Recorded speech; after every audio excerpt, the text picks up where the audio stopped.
সাদামাটির পাহাড়ে লেকে সবুজ ও নীল পানির চোখ ধাঁধানো সৌন্দর্য, এক অনন্য অপরূপ মনোমুগ্ধকর প্রাকৃতিক সৌন্দর্যের রানী দেশের একমাত্র সাদামাটির এই দৃষ্টিনন্দন জায়গাটি নেত্রকোনা জেলার সীমান্ত এলাকার গারো পাহাড়ের কোল ঘেঁষা কুল্লাগড়া ইউনিয়নের বিজয়পুরে অবস্থিত। পাহাড় বলা হলেও এগুলো মূলত ছোট ছোট টিলা। এই টিলা দেখতে দেশের বিভিন্ন অঞ্চলের দর্শনার্থীরা ছুটে আসেন। নেত্রকোনা জেলার বিরিশিরি অন্যতম একটি দর্শনীয় স্থান। সেখানকার বিজয়পুর সাদা মাটির জন্য বিখ্যাত। দুর্গাপুর উপজেলার বিজয়পুর ও এর আশপাশের এলাকায় আছে চীনামাটির খনি। চীনামাটির এসব টিলা বা পাহাড় দেখতে খুবই মনোমুগ্ধকর। লাল, সাদা, নীলাভ সহ বাহারি সেখানকার মাটির রং।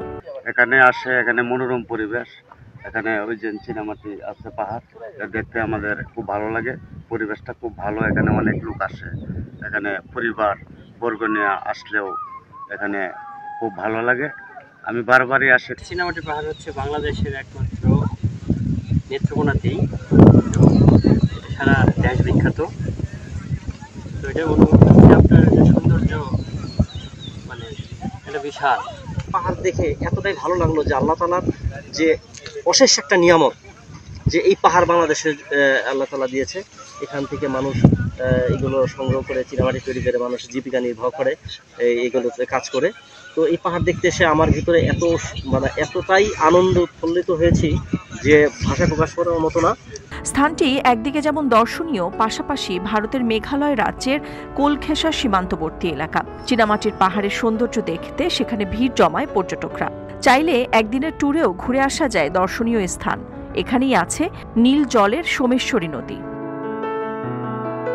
ছোট বড় টিলা, পাহাড় ও সমতল ভূমি জুড়ে প্রায় 15.5 কিলোমিটার দীর্ঘ ও 600 মিটার প্রস্থ এই খনিজ অঞ্চল।